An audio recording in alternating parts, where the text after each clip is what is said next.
Hello, Daily Bible Home Readers. This is your friend Kimberly Ballard here, and we've got another good lesson. If you can turn to the book of Jeremiah, chapter 30, verses 1 through 3, and then 18 through 22, where our lesson picks up where Jeremiah had been declaring to God's people their sins against God and God's judgment against them. It says that they had been, even in captivity, that they had refused to repent. They had been worshiping false idols. They had false prophets and preachers that was spreading and misleading God's people.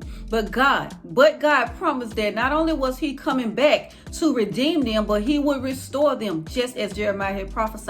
This lesson does three things. When you read verse 22, where God says that ye shall be my people and I will be your God. The first thing that it says to me is that God will restore his people. That means that God will put them back into right fellowship with him and will free them of their afflictions. The second thing that says is that God will bring glory to his people. They will be respected by other nations and other peoples. The third and last thing says that God will not let them become extinct. They will last through generations. All of this is based on our submission and obedience to God. So on this week, we know that in these days, some of our communities, our homes, our families have been plagued with natural disasters, violence, crime, even health challenges. But whether it be those things, look for ways that you can participate in rebuilding and restoring those broken places, just as God did.